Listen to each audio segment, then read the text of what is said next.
ਸੋ ਸਤਿਗੁਰ ਮਾਹੀ ਸਮਾਨਾ,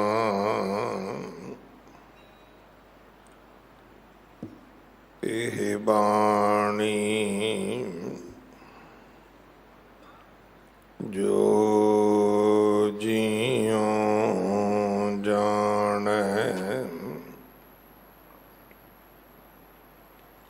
ਤਿਸ ਅੰਤਰ ਰਵੈ ਹਰ ਨਾਮ। ਬਾਣੀ ਗੁਰੂ,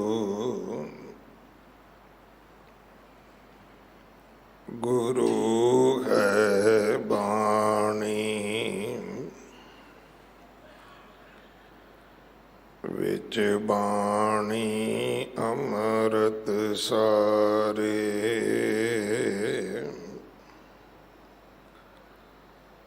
ਗੁਰ ਬਾਣੀ ਕਹੈ ਸੇਵਕ ਜਨ ਮਾਨੈ, ਪਰਤਖ ਗੁਰੂ ਨਿਸਤਾਰੇ।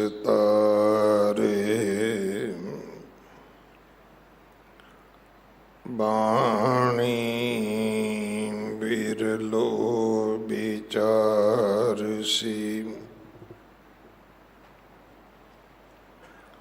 ਜੇ ਕੋ ਗੁਰਮੁਖ ਹੋਏ,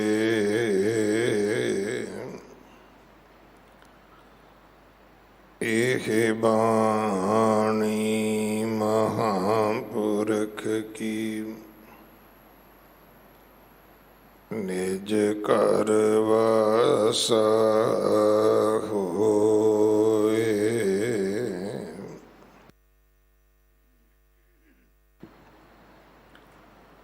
ਬਹੁਤਾ ਕਰਮ ਲਿਖਿਆ ਨਾ ਜਾਏ,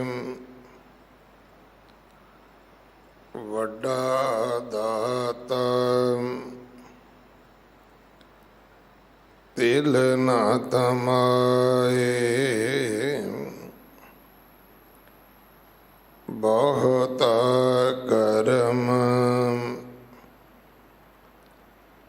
ਲਿਖਿਆ ਨਾ ਜਾਏ, ਵੱਡਾ ਦਾਤਾ ਤਿਲ ਨਾ ਤਮਾਏ। ਕਿਤੇ ਮੰਗੈ ਜੋਧ ਅਪਾਰ,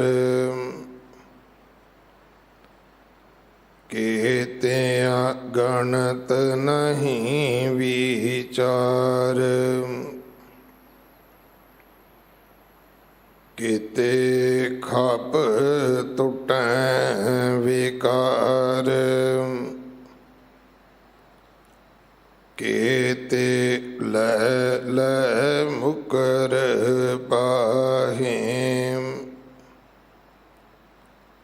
ਕੇਤੇ ਮੂਰਖ ਖਾਹੀ ਖਾਹੇ, ਕੇਤਿਆਂ ਦੁਖ ਭੂਖ ਸਦ ਮਾਰ, ਇਹ ਭੇਦਾਤ ਤੇਰੀ ਦਾਤਾਰ, ਬੰਦ ਖਲਾਸੀ ਪਾਣੈ ਹੋਏ, ਹੋਰ ਆਖ ਨਾ ਸਕੈ ਕੋਏ।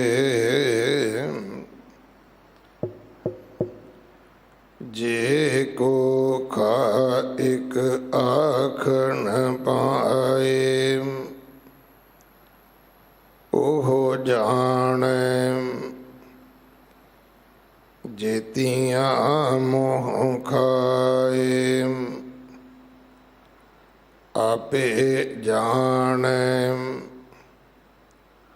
ਆਪੇ ਦੇ ਆਖੈ ਸੇ ਭੇ ਕੇ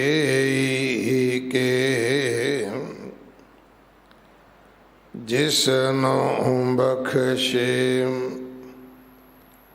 ਸਿਫਤ ਸਲਾਹ ਨਾਨਕ ਪਾਤਸ਼ਾਹੀ ਪਾਤਸ਼ਾਹ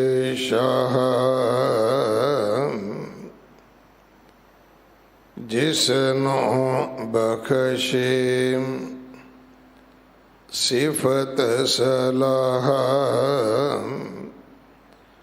ਨਾਨਕ ਪਾਤਸ਼ਾਹੀ ਪਾਤਸ਼ਾਹ।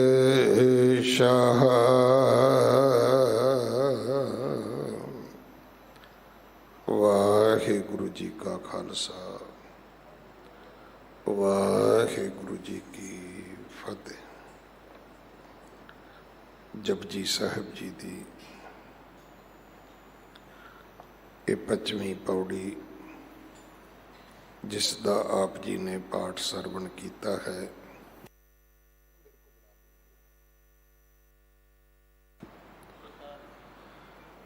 ਇਸ ਦੀ ਵਿਚਾਰ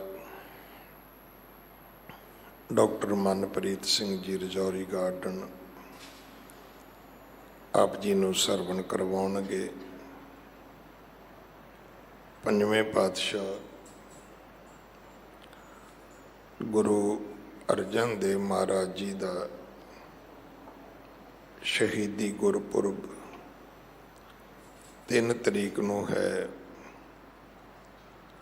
ਜੋ ਹਰ ਸਾਲ ਦੀ ਤਰ੍ਹਾਂ ਗੁਰਦੁਆਰਾ ਰਕਾਬਗੰਜ ਸਾਹਿਬ ਭਾਈ ਲੱਖੀ ਸ਼ਾਹ ਵਣਜਾਰਾ ਹਾਲ ਅੰਦਰ ਬਹੁਤ ਸ਼ਰਧਾ ਸਤਿਕਾਰ ਦੇ ਨਾਲ ਮਨਾਇਆ ਜਾਵੇਗਾ।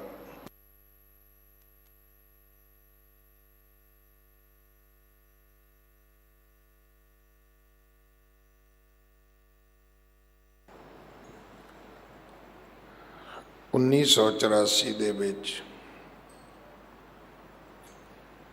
ਜੋ ਦਰਬਾਰ ਸਾਹਿਬ ਤੇ ਹਮਲਾ ਹੋਇਆ, ਸਿੰਘ ਸਿੰਘਣੀਆਂ ਬੱਚੇ ਸ਼ਹੀਦ ਹੋਏ, ਉਹਨਾਂ ਦੀ ਯਾਦ ਵਿੱਚ 2 ਤਰੀਕ ਨੂੰ 11 ਵਜੇ ਸ਼੍ਰੀ ਅਖੰਡ ਪਾਠ ਸਾਹਿਬ ਜੀ ਦੀ ਪ੍ਰਾਰੰਭਤਾ ਹੋਏਗੀ। 4 ਤਰੀਕ ਨੂੰ ਸਵੇਰੇ 10 ਵਜੇ ਭੋਗ ਪੈਣਗੇ। ਉਪਰੰਤ ਦਰਬਾਰ ਦੇ ਅੰਦਰ ਇਸ ਅਸਥਾਨ ਤੇ ਕੀਰਤਨ ਹੋਵੇਗਾ, ਪੰਥਕ ਵਿਚਾਰਾਂ ਹੋਣਗੀਆਂ। ਸ਼ਹੀਦਾਂ ਦੀ ਯਾਦ ਵਿੱਚ ਅਤੇ ਪੰਥ ਦੀ ਚੜ੍ਹਦੀ ਕਲਾ ਵਾਸਤੇ ਸੰਗਤੀ ਅਰਦਾਸ ਹੋਵੇਗੀ। ਸੋ ਆਪ ਜੀ ਇਹਨਾਂ ਸਾਰੇ ਹੀ ਸਮਾਗਮਾਂ ਦਾ ਹਿੱਸਾ ਜ਼ਰੂਰ ਬਣੋ, ਸਾਰਿਆਂ ਵਿੱਚ ਹਾਜ਼ਰੀ ਭਰੋ। ਬੱਚਿਆਂ ਨੂੰ ਗੁਰਮੁਖੀ ਪੰਜਾਬੀ ਪੜ੍ਹਾਉਣ ਵਾਸਤੇ, ਸਿੱਖ ਧਰਮ ਦੀ ਮੁੱਢਲੀ ਜਾਣਕਾਰੀ ਦੇਣ ਵਾਸਤੇ ਗੁਰਮਤਿ ਕੈਂਪ 4 ਤਰੀਕ ਤੋਂ ਲੈ ਕੇ 25 ਤਰੀਕ ਤੱਕ ਲੱਗਣੇ ਹਨ। ਦਿੱਲੀ ਦੀਆਂ ਸਿੰਘ ਸਭਾਵਾਂ ਵਿੱਚ ਜਾਂ ਕੋਈ ਵੀ ਸਭਾ ਸੁਸਾਇਟੀ ਜੋ ਆਪਣੇ ਇਲਾਕੇ ਵਿੱਚ ਬੱਚਿਆਂ ਵਾਸਤੇ ਉਦਮ ਕਰਨਾ ਚਾਹੁੰਦੀ ਹੈ, ਉਹ ਧਰਮ ਪ੍ਰਚਾਰ ਕਮੇਟੀ ਨਾਲ ਸੰਪਰਕ ਕਰੇ। ਗੁਰਮੁਖੀ ਪੰਜਾਬੀ ਪੜ੍ਹਾਉਣ ਵਾਲੇ ਅਧਿਆਪਕ, ਧਰਮ ਦੀ ਮੁੱਢਲੀ ਜਾਣਕਾਰੀ ਦੇਣ ਵਾਲੇ ਭਾਈ ਸਾਹਿਬ ਔਰ ਹੋਰ ਲਿਟਰੇਚਰ ਸਮੱਗਰੀ, ਇਹ ਸਾਰਾ ਪ੍ਰਬੰਧ ਧਰਮ ਪ੍ਰਚਾਰ ਕਮੇਟੀ ਵੱਲੋਂ ਹੋਵੇਗਾ। ਆਓ ਸਾਰੇ ਆਪਾਂ ਆਪਣੀ ਪਨੀਰੀ ਨੂੰ ਸੰਭਾਲੀਏ, ਆਪਣੀ ਆਉਣ ਵਾਲੀ ਪੀੜ੍ਹੀ ਨੂੰ ਧਰਮ ਦੇ ਨਾਲ ਜੋੜੀਏ। ਵਲੰਟੀਅਰ ਸੇਵਾ ਦੇ ਵਿੱਚ ਆਪਣਾ ਹਿੱਸਾ ਪਾਓ। ਆਧਾਰ ਕਾਰਡ ਦੀ ਕਾਪੀ ਦੇ ਕੇ ਵਲੰਟੀਅਰ ਕਾਰਡ ਬਣਵਾ ਸਕਦੇ ਹੋ। ਇੱਕ ਦਿਨ ਹਫ਼ਤੇ ਵਿੱਚ ਘੱਟੋ ਘੱਟ ਜ਼ਰੂਰ ਸੇਵਾ ਕਰੋ। ਹਜ਼ਾਰਾਂ ਲੱਖਾਂ ਦੀ ਗਿਣਤੀ ਵਿੱਚ ਸੰਗਤ ਆਉਂਦੀ ਹੈ। ਪਾਰਕਿੰਗ ਤੋਂ ਲੈ ਕੇ ਸਰੋਵਰ ਤੱਕ ਸਭ ਥਾਵਾਂ 'ਤੇ ਜੋ ਯਾਤਰੂ ਆਉਂਦੇ ਨੇ, ਜੋ ਨਵੇਂ ਪਰਿਵਾਰ ਆਉਂਦੇ ਨੇ, ਅਸੀਂ ਉਹਨਾਂ ਨੂੰ ਮਰਿਆਦਾ ਦੇ ਅਦਬ ਦੇ ਪ੍ਰਤੀ ਗੁਰੂ ਘਰ ਦੇ ਵਿੱਚ ਕਿਵੇਂ ਮੱਥਾ ਟੇਕਣਾ ਹੈ, ਸਰੋਵਰ ਦੇ ਇਸ਼ਨਾਨ ਦੀ ਕੀ ਮਹਾਨਤਾ ਹੈ, ਅਸੀਂ ਉਹਨਾਂ ਨੂੰ ਦੋ ਹੱਥ ਜੋੜ ਕੇ ਬੇਨਤੀ ਕਰ ਸਕੀਏ। ਗੁਰੂ ਘਰ ਦੀ ਸੇਵਾ ਦੇ ਵਿੱਚ ਗੁਰੂ ਕੇ ਲੰਗਰਾਂ ਵਾਸਤੇ ਰਸਦ, ਕੜਾ ਪ੍ਰਸ਼ਾਦ ਦੀ ਦੇਗ ਵਾਸਤੇ ਦੇਸੀ ਘਿਓ, ਬਾਲਾ ਸਾਹਿਬ ਹੌਸਪੀਟਲ ਵਾਸਤੇ ਬੈੱਡ ਤੋਂ ਲੈ ਕੇ ਵੈਂਟੀਲੇਟਰ ਤੱਕ ਕੋਈ ਵੀ ਸੇਵਾ ਆਪ ਜੀ ਭੇਜ ਸਕਦੇ ਹੋ। ਇਮਾਰਤ ਦੀ ਸੇਵਾ ਜਥੇਦਾਰ ਬਾਬਾ ਬਚਨ ਸਿੰਘ ਜੀ ਕਰਵਾ ਰਹੇ ਹਨ। ਅਗਲੇ ਸਮੇਂ ਲਈ ਗੁਰਬਾਣੀ ਵਿਚਾਰ ਸਰਵਣ ਕਰੋ। ਵਾਹਿਗੁਰੂ ਜੀ ਕਾ ਖਾਲਸਾ, ਵਾਹਿਗੁਰੂ ਜੀ ਕੀ ਫਤਿਹ। ਸਤਨਾਮ। ਧੰਨ ਵਾਹਿਗੁਰੂ ਸਾਹਿਬ ਜੀ।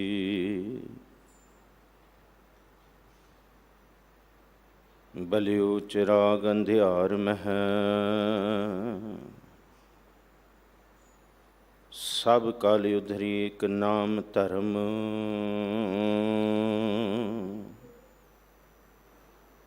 ਪ੍ਰਗਟ ਸਗਲ ਹਰ ਭਵਨ ਮਹਿ, ਜਨ ਨਾਨਕ ਗੁਰ ਪਾਰ ਬ੍ਰਹਮ। ਮੈਂ ਮੂਰਖ ਕੀ ਕੇਤਕ ਬਾਤ ਹੈ,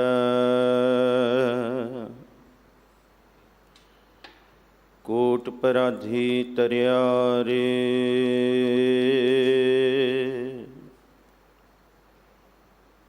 ਗੁਰੂ ਨਾਨਕ ਜਿਨ ਸੁਣਿਆ ਪੇਖਿਆ, ਸੇ ਫਿਰ ਗਰਭਾਸ ਨਾ ਪਰਿਆ ਰੇ। ਬੇਸ਼ੁਮਾਰ ਅਥਾਹ ਅਗਨਤ ਅਤੁਲ,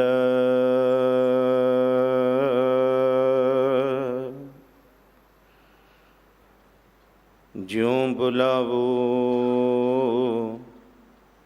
ਤਿਉ ਨਾਨਕ ਦਾਸ ਬੋਲੇ।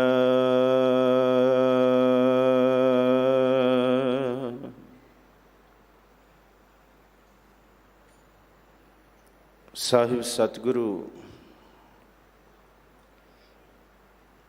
ਹਾਜ਼ਰਾ ਹਜ਼ੂਰ ਜ਼ਹਿਰਾ ਜ਼ਹੂਰ ਸਰਬ ਕਲਾ ਭਰਪੂਰ, ਚਬਰ ਛਤਰ ਤਖਤ ਦੇ ਮਾਲਕ, ਰੂਹਾਨੀਅਤ ਦੇ ਭੰਡਾਰ ਬਰਦੋ ਆਲਮ ਸ਼ਾਹ ਸਾਹਿਬ ਸ੍ਰੀ ਗੁਰੂ ਗ੍ਰੰਥ ਸਾਹਿਬ ਮਹਾਰਾਜ ਜੀ ਦੀ ਪਾਵਨ ਹਜ਼ੂਰੀ ਅੰਦਰ ਸੁਭਾਇਮਾਨ ਗੁਰੂ ਪਿਆਰੇ ਸਨਮਾਨਯੋਗ ਸਤਸੰਗੀ ਜਨੋ, ਆਪ ਸੱਚੇ ਪਾਤਸ਼ਾਹ ਹਜ਼ੂਰ ਸ੍ਰੀ ਗੁਰੂ ਹਰਕ੍ਰਿਸ਼ਨ ਸਾਹਿਬ ਮਹਾਰਾਜ ਜੀ ਦੇ ਪਾਵਨ ਦਰਬਾਰ ਦੀਆਂ ਹਾਜ਼ਰੀਆਂ ਭਰ ਰਹੇ ਹੋ। ਕੀਰਤਨ ਤੋਂ ਬਾਅਦ ਜੋ ਇਸ ਦਰਬਾਰ ਦੀ ਮਰਿਆਦਾ ਹੈ, ਲੜੀਵਾਰ ਕਥਾ ਵਿਚਾਰ, ਜਿਸ ਵਿਚਾਰ ਦੇ ਅਧੀਨ ਆਪ ਜੀ ਨੇ ਸਿੰਘ ਸਾਹਿਬ ਗਿਆਨੀ ਰਣਜੀਤ ਸਿੰਘ ਜੀ ਪਾਸੋਂ ਜਪਜੀ ਸਾਹਿਬ ਬਾਣੀ ਦੀ ਚੱਲ ਰਹੀ ਵਿਚਾਰ ਦੀ 5ਵੀਂ ਪੌੜੀ ਦਾ ਪਾਠ ਸਰਵਣ ਕੀਤਾ ਹੈ। ਆਪ ਬਖਸ਼ੋ ਅਸੀਸ। ਸਤਿਗੁਰੂ ਸ੍ਰੀ ਗੁਰੂ ਨਾਨਕ ਦੇਵ ਜੀ ਮਹਾਰਾਜ ਆਪ ਸਹਾਈ ਹੋ ਕੇ ਵਿਚਾਰਾਂ ਕਰਾਉਣ। ਸੱਚੇ ਪਾਤਸ਼ਾਹ ਸ੍ਰੀ ਗੁਰੂ ਗੋਬਿੰਦ ਸਿੰਘ ਸਾਹਿਬ ਮਹਾਰਾਜ ਜੀ ਦੀ ਬਖਸ਼ੀ ਫਤਿਹ ਦੀ ਸਾਂਝ ਪਾਓ। ਸਾਰੇ ਆਖੋ ਜੀ ਵਾਹਿਗੁਰੂ ਜੀ ਕਾ ਖਾਲਸਾ, ਵਾਹਿਗੁਰੂ ਜੀ ਕੀ ਫਤਿਹ। ਧੰਨ ਸਤਿਗੁਰੂ ਸ੍ਰੀ ਗੁਰੂ ਗ੍ਰੰਥ ਸਾਹਿਬ ਮਹਾਰਾਜ ਜੀ ਦੀ ਸਭ ਤੋਂ ਪਹਿਲੀ ਬਾਣੀ ਹੀ ਜਪ ਹੈ ਔਰ ਪੁਰਾਤਨ ਹੱਥ ਲਿਖਤ ਸਰੂਪਾਂ ਦੇ ਵਿੱਚ ਤਤਕਰੇ ਦੇ ਵਿੱਚ ਇਸ ਬਾਣੀ ਦਾ ਨਾਮ ਜਪ ਹੀ ਲਿਖਿਆ ਗਿਆ ਜਾਂ ਜਪ ਨਿਸ਼ਾਨ ਲਿਖਿਆ ਗਿਆ। ਨਿਸ਼ਾਨ ਦਾ ਅਰਥ ਹੁੰਦਾ ਹੈ ਲਾਈਟ ਹਾਊਸ, ਰਹਿਬਰ, ਰਸਤਾ ਦਿਖਾਉਣ ਵਾਲਾ, ਜਾਂ ਨਕਸ਼ਾ ਨਿਸ਼ਾਨ ਜਿਹੜੇ ਰਸਤੇ 'ਤੇ ਅਸੀਂ ਤੁਰਨਾ ਹੈ। ਗੁਰਸਿੱਖ ਮੀਤ ਚਲੋ ਗੁਰ ਚਾਲੀ ਵਾਲੀ ਭਾਵਨਾ ਦੇ ਨਾਲ। ਡਾਕਟਰ ਗੁਲਜ਼ਾਰ ਸਿੰਘ ਕੰਗ ਨੇ ਜਪਜੀ ਸਾਹਿਬ ਦਾ ਟੀਕਾ ਕੀਤਾ ਅਤੇ ਉਹਨਾਂ ਨੇ ਬੜੀ ਕਮਾਲ ਦੀ ਗੱਲ ਲਿਖੀ। ਕਹਿੰਦੇ ਇਹ ਜਪ ਨਿਸ਼ਾਨ ਕਿਵੇਂ ਪ੍ਰਚਲਿਤ ਹੋਇਆ। ਉਹਨਾਂ ਨੇ ਤਵਾਰੀਖ ਇਤਿਹਾਸ ਨੂੰ ਵਾਚ ਕੇ ਇਹ ਗੱਲ ਦੱਸੀ ਕਿ ਸਭ ਤੋਂ ਪਹਿਲਾਂ ਇਸ ਬਾਣੀ ਦਾ ਗੁਟਕਾ ਸਾਹਿਬ ਕਿੰਨੇ ਬਣਾਇਆ ਪਾਠ ਕਰਨ ਲਈ। ਕਹਿੰਦੇ ਧੰਨ ਗੁਰੂ ਰਾਮਦਾਸ ਜੀ ਨੇ ਸਭ ਤੋਂ ਪਹਿਲਾਂ ਜਪਜੀ ਸਾਹਿਬ ਦਾ ਗੁਟਕਾ ਜਿਹੜਾ ਸਿੱਖਾਂ ਨੂੰ ਅੰਮ੍ਰਿਤ ਵੇਲੇ, ਕਿਉਂਕਿ ਭਾਈ ਗੁਰਦਾਸ ਜੀ ਨੇ ਵੀ ਇਸ ਗੱਲ ਦੀ ਹਾਮੀ ਭਰੀ ਹੈ ਕਿ ਸੋਦਰ ਆਰਤੀ ਗਾਵੀਐ ਅੰਮ੍ਰਿਤ ਵੇਲੇ ਜਾਪ ਉਚਾਰਾ। ਉਹ ਜਪ ਵੱਲ ਇਸ਼ਾਰਾ ਹੈ ਔਰ ਇਸ ਬਾਣੀ ਦਾ ਨਾਮ ਹੀ ਜਪ ਹੈ ਅਤੇ ਜਪ ਤੋਂ ਭਾਵ ਹੀ ਜਪਣਾ ਹੈ। ਕਹਿੰਦੇ ਸਤਿਗੁਰੂ ਗੁਰੂ ਰਾਮਦਾਸ ਜੀ ਨੇ ਜਿਸ ਵੇਲੇ ਇਹ ਗੁਟਕਾ ਬਣਾਇਆ, ਗੁਟਕਾ ਸਾਹਿਬ ਬਣਾਇਆ, ਗੁਟਕੇ ਦਾ ਮਤਲਬ ਹੁੰਦਾ ਹੈ ਉਹ ਡੱਬੀ ਜਿਹਦੇ ਅੰਦਰ ਬੇਸ਼ਕੀਮਤੀ ਹੀਰੇ ਜਵਾਹਰਾਤ ਤੇ ਮਾਣਕ ਰੱਖੇ ਜਾਂਦੇ ਨੇ। ਅਤੇ ਉਸ ਤੋਂ ਪਹਿਲਾਂ ਸਤਿਗੁਰੂ ਜੀ ਨੇ ਆਪਣੇ ਨਿਸ਼ਾਨ ਪਾਏ, ਆਪਣੇ ਹਸਤਾਕਸ਼ਰ ਕੀਤੇ। ਜਿਉਂ ਸਿੱਖਾਂ ਨੇ ਫਿਰ ਉਸ ਗੁਟਕੇ ਸਾਹਿਬ ਦੇ ਉਤਾਰੇ ਕਰਨੇ ਸ਼ੁਰੂ ਕੀਤੇ, ਸ੍ਰੀ ਗੁਰੂ ਰਾਮਦਾਸ ਜੀ ਦੇ ਹਸਤਾਕਸ਼ਰ ਦੀ ਥਾਂ ਉਸ ਬਾਣੀ ਦਾ ਨਾਮ ਹੀ ਜਪ ਨਿਸ਼ਾਨ ਭਾਵ ਜਪ ਨਿਸ਼ਾਨ ਕਰਕੇ ਪ੍ਰਚਲਿਤ ਹੋਇਆ। ਔਰ ਪੁਰਾਤਨ ਹੱਥ ਲਿਖਤ ਬੀੜਾਂ ਦੇ ਵਿੱਚ, ਤਤਕਰੇ ਦੇ ਵਿੱਚ ਇਹ ਜਪ ਨਿਸ਼ਾਨ ਹੀ ਆਇਆ। ਔਰ ਬੜੀ ਕਮਾਲ ਦੀਆਂ ਗੱਲਾਂ ਵਿਦਵਾਨਾਂ ਨੇ, ਸੈਂਕੜੇ ਟੀਕੇ, ਬਹੁਤ ਵਿਦਵਾਨਾਂ ਨੇ ਜਪ ਬਾਣੀ ਦੇ ਟੀਕੇ ਕੀਤੇ। ਆਪ ਨੇ ਬਹੁਤ ਸੁਹਿਰਦ ਵਿਦਵਾਨਾਂ ਦੇ ਤੋਂ ਇਸ ਗੱਲ ਨੂੰ, ਇਸ ਬਾਤ ਨੂੰ ਸੁਣਿਆ ਹੈ। ਸਿੰਘ ਸਾਹਿਬ ਪਾਸੋਂ ਵੀ ਆਪ ਜੀ ਨੇ ਵਿਚਾਰਾਂ ਦੇ ਵਿੱਚ ਪਿਛਲੇ ਦਿਨਾਂ 'ਚ ਸੁਣਿਆ ਕਿ ਇਸ ਬਾਣੀ ਦੇ ਵਿੱਚ ਕਿੰਨੀਆਂ ਕੁ ਬਰਕਤਾਂ ਨੇ, ਜਾਂ ਕਿੰਨੇ ਕਿੰਨੇ ਵਿਦਵਾਨਾਂ ਨੇ ਇਹਦੇ ਅਰਥ ਕੀਤੇ। ਜੇ ਅਸੀਂ ਕਹੀਏ ਕਿ ਇਸ ਬਾਣੀ ਦੀ ਕੋਈ ਵੀ ਤੁਕ ਰਹਾਉ ਦੀ ਨਹੀਂ ਹੈ, ਪਰ ਕਈ ਵਿਦਵਾਨ ਇਹ ਕਹਿੰਦੇ ਆ ਕਿ ਜਪਜੀ ਸਾਹਿਬ ਜਪ ਬਾਣੀ ਦੀ ਹਰ ਇੱਕ ਤੁਕ ਰਹਾਉ ਦੀ ਸਮਝੋ, ਕਿਉਂਕਿ ਇਹ ਜਪ ਹੈ, ਇਹ ਸਿੱਖ ਦੇ ਜੀਵਨ ਦਾ ਜਾਪ ਹੈ। ਔਰ ਹਰ ਇੱਕ ਤੁਕ 'ਤੇ ਠਹਿਰਾ ਦੇ ਕੇ, ਜ਼ੋਰ ਦੇ ਕੇ ਸਿੱਖ ਨੇ ਆਪਣੇ ਜੀਵਨ ਦੀ ਜਾਂਚ ਇਸ ਬਾਣੀ ਤੋਂ ਸਿੱਖਣੀ ਹੈ। ਇੱਥੋਂ ਤੱਕ ਤੇ ਕੁਝ ਵਿਦਵਾਨਾਂ ਨੇ ਇਹ ਲਿਖਿਆ ਕਿ ਪੂਰੇ ਗੁਰੂ ਗ੍ਰੰਥ ਸਾਹਿਬ ਜੀ ਦੇ ਵਿੱਚ ਬੇਅੰਤ ਸ਼ਬਦ ਨੇ ਅਤੇ ਤਕਰੀਬਨ ਹਰ ਸ਼ਬਦ ਦੇ ਨਾਲ ਰਹਾਉ ਦੀ ਤੁਕ ਹੈ। ਅਤੇ ਡਾਕਟਰ ਗੁਲਜ਼ਾਰ ਸਿੰਘ ਕੰਗ ਲਿਖਦੇ ਹੈ ਕਿ ਜੇ ਕੋਈ ਇਹ ਪੁੱਛਣਾ ਚਾਹੇ ਕਿ ਗੁਰੂ ਗ੍ਰੰਥ ਸਾਹਿਬ ਦਾ ਰਹਾਉ ਕੀ ਹੋ ਸਕਦਾ, ਅਤੇ ਫਿਰ ਵਿਦਵਾਨ ਲਿਖਦੇ ਨੇ ਕਿ ਜਪ ਬਾਣੀ ਗੁਰੂ ਗ੍ਰੰਥ ਸਾਹਿਬ ਦਾ ਰਹਾਉ ਵੀ ਵਿਦਵਾਨਾਂ ਨੇ ਆਖਿਆ ਕਿ ਇਹ ਬਾਣੀ ਸ੍ਰੀ ਗੁਰੂ ਗ੍ਰੰਥ ਸਾਹਿਬ ਦਾ ਨਿਚੋੜ ਹੈ, ਇਕੱਲਾ ਨਿਚੋੜ ਨਹੀਂ। ਇਹ ਬਾਣੀ ਸਿੱਖ ਦੇ ਜੀਵਨ ਦੇ ਵਿੱਚ ਸਚਿਆਰ ਕਿਵੇਂ ਬਣਨਾ ਹੈ ਉਹ ਦੱਸਦੀ ਹੈ। ਫਿਰ ਸਚਿਆਰ ਬਣਨ ਵਾਸਤੇ ਕਿਹੜੀ ਜੁਗਤ ਨੂੰ ਵਰਤਿਆ ਜਾਏ ਉਹ ਇਸ ਬਾਣੀ ਦੇ ਅੰਦਰ ਰਮਜ਼ੀ ਤੌਰ 'ਤੇ ਲੁਕੀ ਪਈ ਹੈ। ਫਿਰ ਜਦ ਕੋਈ ਸਚਿਆਰ ਬਣ ਜਾਂਦਾ, ਸਚਿਆਰ ਵਾਲੇ ਜੀਵਨ ਵਿੱਚੋਂ ਉਹਨੂੰ ਕੈਸਾ ਅਨੁਭਵ ਅਤੇ ਰਹੱਸ ਪੈਦਾ ਹੁੰਦਾ ਹੈ, ਉਸ ਗੱਲ ਨੂੰ ਸਤਿਗੁਰੂ ਜੀ ਨੇ 5 ਖੰਡਾਂ ਦੇ ਵਿੱਚ ਬਿਆਨ ਕੀਤਾ ਹੈ। ਇਹ ਬਾਣੀ ਸਚਿਆਰ ਤੋਂ ਲੈ ਕੇ ਸਤਿਗੁਰੂ ਜੀ ਦੇ ਹੁਕਮ ਨੂੰ ਮੰਨਦੇ ਹੋਏ, ਭਾਵੇਂ ਉਹ ਦੁੱਖ ਹੋਏ ਭਾਵੇਂ ਸੁੱਖ ਹੋਏ, ਅਤੇ ਸਤਿਗੁਰੂ ਜੀ ਦਾ ਹੁਕਮ ਹੈ ਅੰਮ੍ਰਿਤ ਵੇਲਾ ਸੱਚ ਨਾਉ ਵਡਿਆਈ ਵਿਚਾਰ। ਜੇ ਸਿੱਖ ਇਸ ਨੂੰ ਆਪਣੇ ਹਿਰਦੇ ਵਿੱਚ ਵਸਾਏਗਾ, ਕਿਵੇਂ ਵਸਾਏਗਾ? ਸੁਣ ਕੇ ਵਸਾਏਗਾ, ਮੰਨ ਕੇ ਵਸਾਏਗਾ, ਔਰ ਉਹਨੂੰ ਪਤਾ ਲੱਗੇਗਾ ਕਿ ਇਹ ਸੁਣਨਾ ਮੰਨਣਾ ਹੀ 68 ਤੀਰਥਾਂ ਵਿੱਚੋਂ ਸ੍ਰੇਸ਼ਟ ਇਸ਼ਨਾਨ ਹੈ, ਮਨ ਦਾ ਇਸ਼ਨਾਨ ਹੈ। ਔਰ ਸਤਿਗੁਰੂ ਜੀ ਨੇ ਇਸ ਗੱਲ ਨੂੰ ਬਿਲਕੁਲ ਪ੍ਰੋੜਤਾ ਨਾਲ ਆਖਿਆ, ਜਿਹਨੇ ਇਸ ਗੱਲ ਨੂੰ ਸੁਣਿਆ, ਸੁਣ ਕੇ ਮੰਨਿਆ, ਮਨ ਦੇ ਵਿੱਚ ਵਸਾਇਆ, ਫਿਰ ਉਹ ਪ੍ਰਵਾਨ ਹੋਇਆ, ਉਹ ਪ੍ਰਧਾਨ ਹੋਇਆ, ਉਹਨੂੰ ਪੰਚ ਦੀ ਅਵਸਥਾ ਦਿੱਤੀ। ਜਿਹੜਾ ਸੁਣ ਕੇ ਮੰਨਦਾ, ਜਿਹੜਾ ਪ੍ਰਵਾਨ ਹੁੰਦਾ, ਸਤਿਗੁਰੂ ਗੁਰੂ ਨਾਨਕ ਸਾਹਿਬ ਮਹਾਰਾਜ ਜੀ ਨੇ ਉਹਦੇ ਲਈ ਖਜ਼ਾਨੇ ਖੋਲ੍ਹੇ, ਫਿਰ ਉਹਨੂੰ ਬਖਸ਼ਿਸ਼ਾਂ ਦੇ ਖਜ਼ਾਨੇ ਦਿੱਤੇ। ਉਹਦੇ ਅੰਦਰ ਇਹ ਅਹਿਸਾਸ ਹੋਇਆ ਕਿ ਜਿਸ ਵਾਹਿਗੁਰੂ ਨੂੰ ਤੂੰ ਸਿਮਰ ਰਿਹਾ, ਜਿਹਦਾ ਜਪ ਤੂੰ ਕਰ ਰਿਹਾ, ਉਹਨੂੰ ਕੋਈ ਥਾਪ ਨਹੀਂ ਸਕਦਾ, ਉਹਨੂੰ ਕੋਈ ਬਣਾ ਨਹੀਂ ਸਕਦਾ, ਉਹਦੇ ਅੱਗੇ ਕੋਈ ਹੁਜਤ ਨਹੀਂ ਕਰ ਸਕਦਾ, ਉਹਦੇ ਅੱਗੇ ਕੋਈ ਵਧੀਕੀ ਨਹੀਂ ਕਰ ਸਕਦਾ। ਥਾਪਿਆ ਨਾ ਜਾਏ, ਕੀਤਾ ਨਾ ਹੋਏ, ਆਪੇ ਆਪ ਨਿਰੰਜਨ ਸੋਏ, ਉਹੀ ਵੱਡਾ ਹੈ। ਔਰ ਸੱਚੇ ਪਾਤਸ਼ਾਹ ਜੀ ਨੇ ਫਿਰ ਇਸ ਅਵਸਥਾ ਨੂੰ ਅੱਗੇ ਆ ਕੇ, ਜਿਹੜਾ ਆਪ ਜੀ ਨੇ ਕੱਲ੍ਹ ਸਿੰਘ ਸਾਹਿਬ ਪਾਸੋਂ ਸਰਵਣ ਕੀਤਾ ਕਿ ਇਸ ਧਰਤੀ 'ਤੇ ਸਲਾਉਣ ਵਾਲੇ ਬਹੁਤ ਨੇ, ਪਰ ਪਾਰ ਬ੍ਰਹਮ ਪਰਮੇਸ਼ਵਰ ਦਾ ਅੰਤ ਵੀ ਸਿਫਤ ਸਲਾਹ ਦੇ ਨਾਲ ਨਹੀਂ ਪਾਇਆ ਜਾ ਸਕਦਾ। ਅੰਤ ਨਾ ਸਿਫਤੀ, ਕਹਿਣ ਨਾ ਅੰਤ, ਅੰਤ ਨਾ ਕਰਨਾ, ਦੇਣ ਨਾ ਅੰਤ। ਉਹਦੀ ਕੋਈ ਕਾਰ ਦਾ ਤੂੰ ਅੰਤ ਪਾ ਸਕਦਾ ਤੇ ਦੱਸ ਮਨੁੱਖ ਮੈਨੂੰ। ਉਹਨੇ ਪੰਜਾਂ ਤੱਤਾਂ ਦੀ ਸ੍ਰਿਸ਼ਟੀ ਸਾਜਤੀ, ਤੂੰ ਛੇਵਾਂ ਬਣਾ ਸਕਦਾ? ਪੰਜ ਤੱਤ ਕਰ ਤੁਧ ਸ੍ਰਿਸ਼ਟ ਸਭ ਸਾਜੀ, ਕੋਈ ਛੇਵਾਂ ਕਰਿਓ ਜੇ ਕਿਛ ਕੀਤਾ ਹੋਵੇ। ਅੰਤ ਨਹੀਂ ਪਾਇਆ ਜਾ ਸਕਦਾ। ਪਰ ਤੁਸੀਂ ਕੱਲ ਨੂੰ ਇਹ ਸਰਵਣ ਕੀਤਾ ਅੰਤਮ ਤੁਕਾਂ ਦੇ ਵਿੱਚ ਕਿ ਇਹ ਦਾਤ ਉਹਨੂੰ ਮਿਲਦੀ ਹੈ ਜਿਹਦੇ ਉੱਤੇ ਪਾਰ ਬ੍ਰਹਮ ਪਰਮੇਸ਼ਵਰ ਵਾਹਿਗੁਰੂ ਆਪ ਬਖਸ਼ਿਸ਼ ਕਰਕੇ, ਆਪ ਕਿਰਪਾ ਕਰਕੇ ਉਹਦੀ ਝੋਲੀ ਵਿੱਚ ਪਾਉਂਦਾ ਹੈ। ਇਹ ਬਚਨ, ਕਿਉਂਕਿ ਅੱਜ ਦੀ ਪੌੜੀ ਦੀ ਵਿਚਾਰ ਇਸੀ ਲੜੀ ਵਿੱਚੋਂ ਸ਼ੁਰੂ ਹੋਣੀ ਹੈ। ਜਦ ਆਪਾਂ ਇਸ ਗੱਲ ਨੂੰ ਵਿਚਾਰਿਆ ਕਿ ਜੀਵੜ ਆਪ ਜਾਣੈ ਆਪ ਨਾਨਕ ਨਦਰੀ ਕਰਮੀ ਦਾਤ। ਕਰਮ ਇਹ ਫਾਰਸੀ ਦਾ ਲਫ਼ਜ਼ ਹੈ। ਬਾਣੀ ਦੇ ਵਿੱਚ ਕਰਮ ਦੋ ਰੂਪਾਂ ਵਿੱਚ ਆਇਆ। ਇੱਕ ਕਰਮ ਆਇਆ ਸੰਸਕ੍ਰਿਤ ਦਾ, ਜਿਹਨੂੰ ਅਸੀਂ ਕਹਿੰਦੇ ਹਾਂ ਆਪਣੇ ਕਰਮ ਕੀ ਗਤ ਮੈਂ ਕਿਆ ਜਾਣੂ। ਮੈਂ ਕਿਆ ਜਾਣੂ ਬਾਬਾ ਰੇ, ਮੈਨੂੰ ਮੇਰੇ ਕੀਤੇ ਕਰਮਾਂ ਦਾ ਕੀ ਪਤਾ, ਕਿਹੜੇ ਕਰਕੇ ਆਇਆ। ਦੋ ਚਾਰ ਚੰਗੇ ਕਰਮ ਕਰ ਲਏ ਤੇ ਮੈਨੂੰ ਚੇਤੇ ਨੇ, ਪਰ ਕਿੰਨੇ ਜਨਮਾਂ ਤੋਂ ਮੈਂ ਵਿਕਾਰੀ ਕਰਮ ਕਰਦੇ ਆ ਰਿਹਾ, ਮੈਨੂੰ ਇਸ ਗੱਲ ਦਾ ਕੋਈ ਹਿਸਾਬ ਹੀ ਨਹੀਂ ਕਿ ਕਦ ਤੋਂ ਮੈਂ ਵਿਛੜਿਆ ਹੋਇਆ। ਬਹੁਤ ਜਨਮ ਵਿਛੜੇ ਥੇ ਮਾਧੋ ਵਾਲੀ ਅਵਸਥਾ ਹੈ।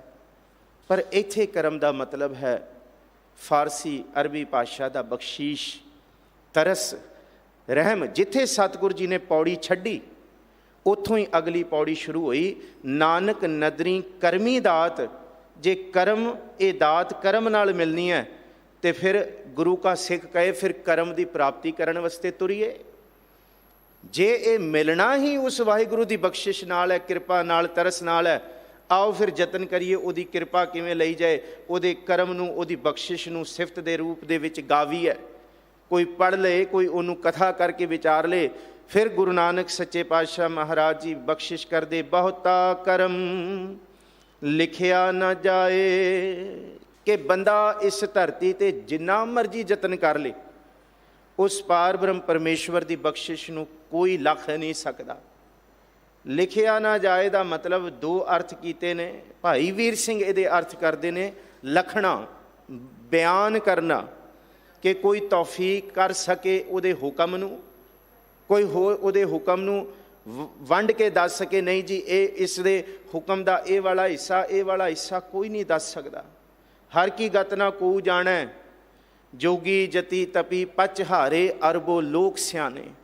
ਹਾਰ ਗਏ, ਬਹੁਤਾ ਕਰਮ ਲਿਖਿਆ ਨਾ ਜਾਏ। ਖਿਨ ਮੈਂ ਰਾਉ ਰੰਗ ਕੋ ਕਰਹੀ, ਰਾਉ ਰੰਗ ਕਰ ਡਾਰੇ, ਰੀਤੇ ਭਰੇ ਭਰੇ ਸਖ ਨਾਵੈ, ਯਹ ਤਾਕੋ ਵਿਵਹਾਰੇ। ਉਹਦੇ ਵਿਵਹਾਰ ਦਾ ਕਿਸੇ ਨੂੰ ਪਤਾ ਨਹੀਂ। ਬਹੁਤਾ ਕਰਮ ਲਿਖਿਆ ਨਾ ਜਾਏ। ਉਸ ਪਾਰ ਬ੍ਰਹਮ ਪਰਮੇਸ਼ਵਰ ਦੀ ਬਖਸ਼ਿਸ਼ ਨੂੰ ਕੋਈ ਲੱਖ ਨਹੀਂ ਸਕਦਾ।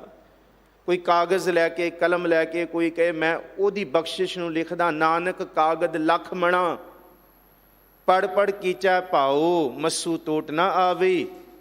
ਲੇਖਣ ਪਾਉਣ ਚਲਾਓ, ਕੋਈ ਕਹੇ ਸਮੁੰਦਰ ਦੀ ਛਾਈ ਬਣਾ ਲਾਂ, ਸਾਰੀ ਧਰਤੀ ਵਨਸਪਤੀ ਰੁੱਖਾਂ ਨੂੰ ਮੈਂ ਕਲਮ ਘੜ ਕੇ ਬਣਾ ਲਾਂ, ਤੇ ਸਭ ਤੋਂ ਤੇਜ਼ ਲਖਾਰੀ ਇਕੱਠੇ ਕਰਕੇ ਮੈਂ ਵਾਹਿਗੁਰੂ ਜੀ ਦੇ ਕਰਮ ਤੇ ਬਖਸ਼ੀਸ਼ ਨੂੰ ਲਿਖਣ ਦਾ ਯਤਨ ਕਰਾਂ, ਲਿਖਵਾਉਣ ਦਾ ਯਤਨ ਕਰਾਂ। ਨਾਨਕ ਕਾਗਦ ਲਖ ਮਣਾ, ਸਾਰੀ ਸ੍ਰਿਸ਼ਟੀ ਦੀ ਵਨਸਪਤੀ ਨੂੰ ਕਾਗਜ਼ ਬਣਾ ਲੈ। ਪੜ੍ਹ ਪੜ੍ਹ ਕੀਚਾ ਭਾਓ, ਮੱਸੂ, ਮੱਸੂ ਕਹਿੰਦੇ ਸ਼ਾਹੀ ਨੂੰ, ਮੱਸੂ ਟੋਟ ਨਾ ਆਵੀ। ਲੇਖਣ ਪਾਉਣ ਚਲਾਓ, ਭੀ ਤੇਰੀ ਕੀਮਤ ਨਾ ਪਵੈ, ਹਉ ਕੇਵੜ ਆਖਾਂ ਨਾ। ਮੈਂ ਕਿਵੇਂ ਆਖਾਂ, ਬਹੁਤਾ ਕਰਮ ਲਿਖਿਆ ਨਾ ਜਾਏ, ਨਹੀਂ ਬਿਆਨ ਕੀਤਾ ਜਾ ਸਕਦਾ।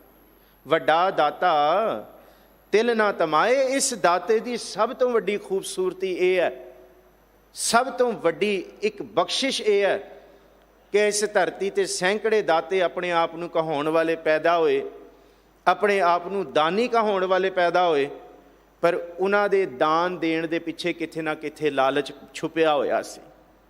ਸਤੀਆਂ ਮਨ ਸੰਤੋਖ ਉਪਜੈ। ਇੱਥੇ ਸਤੀਆਂ ਦਾ ਮਤਲਬ ਸਤੀ ਨਹੀਂ ਕਿ ਜਿਹੜੇ ਆਪਣੇ ਪਤੀ ਦੀ ਮਣੀ ਦੇ ਨਾਲ ਸੜਦੀ ਸੀ, ਨਹੀਂ।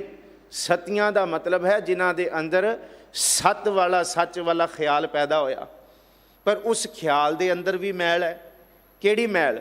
ਸਤੀਆਂ ਮਨ ਸੰਤੋਖ ਉਪਜੈ, ਦੇਣਾ ਕਹਿ ਵਿਚਾਰ ਕਿ ਮੈਂ ਦਾਨ ਦੇਵਾਂ ਇਕੱਠਾ ਕਰਕੇ, ਪਰ ਦੇ ਦੇ ਮੰਗਹਿ ਸੈਸਾ ਗੁਣਾ, ਸ਼ੋਭ ਕਰੇ ਸੰਸਾਰ।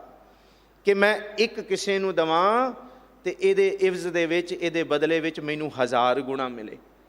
ਮਹਾਰਾਜ ਕਹਿੰਦੇ ਦੁਨੀਆ ਦੇ ਦਾਤੇ ਇਵੇਂ ਬੜੇ ਹੋਏ ਆ, ਇੱਕ ਮੱਥਾ ਟੇਕਦੇ, 1 ਟਕਾ ਮੱਥਾ ਟੇਕ ਕੇ ਕਹਿੰਦੇ ਸਾਨੂੰ 1000 ਮਿਲ ਜੇ, 1 ਰੁਪਇਆ ਦੇ ਕੇ ਕਹਿੰਦੇ ਇਹਦੇ ਬਦਲੇ ਮੈਨੂੰ 1000 ਮਿਲਣਾ ਚਾਹੀਦਾ ਤਾਂ ਮੈਂ ਦਾਨ ਦਿੱਤਾ। ਮਹਾਰਾਜ ਕਹਿੰਦੇ ਦੁਨੀਆ ਦੇ ਦਾਨੀ ਸਾਰੀ ਮੰਗਤੇ ਆ। ਅੱਛਾ, ਇੱਕ ਤੇ ਇਹ ਭਾਵਨਾ ਹੋ ਗਈ ਕਿ ਦੇਣ ਦੇ ਬਦਲੇ ਮੈਨੂੰ ਕਿੰਨਾ ਮਿਲੇਗਾ, ਮੇਰਾ ਕੀ ਫਾਇਦਾ ਹੋਏਗਾ।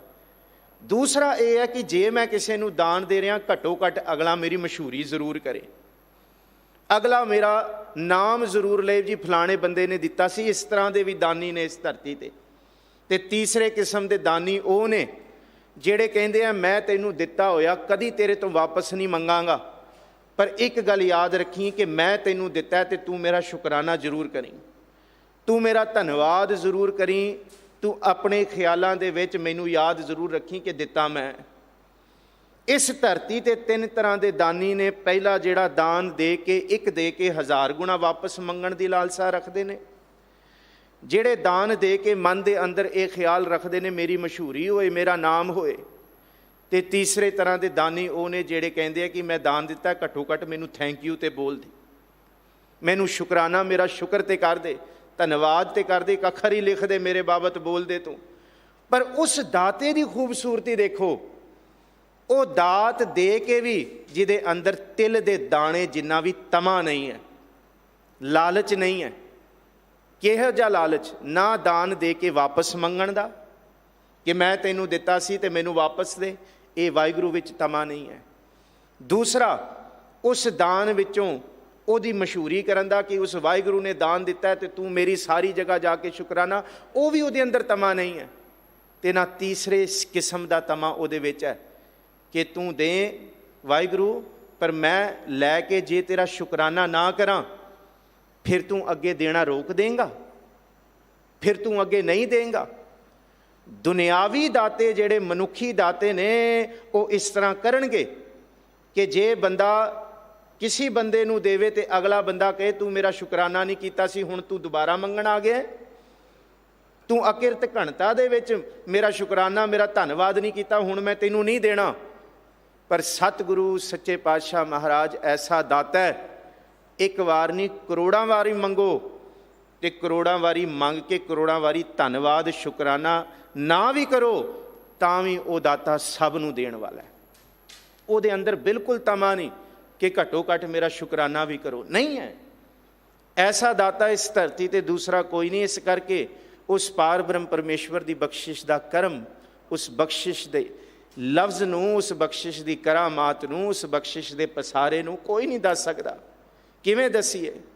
ਕੋਈ ਨਹੀਂ ਦੱਸ ਸਕਦਾ। ਬਸ ਸਿਰ ਝੁਕਦਾ ਹੈ। ਆਦੇਸ ਤਿਸੈ ਆਦੇਸ, ਆਦ ਅਨੀਲ ਅਨਾਦ ਅਨਾਹਤ ਜੁਗ ਜੁਗ ਏਕੋ ਵੇਸ।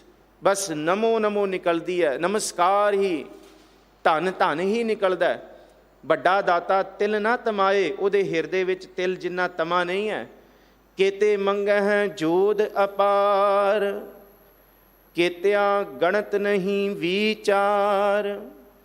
ਉਸ ਦਾਤੇ ਤੋਂ ਜੋਧ ਮਹਾਬਲ ਸੂਰਮੇ ਤਾਕਤਾਂ ਮੰਗ ਰਹੇ ਨੇ, ਇੱਕ ਨਹੀਂ ਕਿੰਨੇ ਹੀ ਮੰਗ ਰਹੇ ਨੇ, ਕਿੰਨੇ ਹੀ ਉਸ ਤੋਂ ਤਾਕਤਾਂ ਲੈ ਰਹੇ ਨੇ।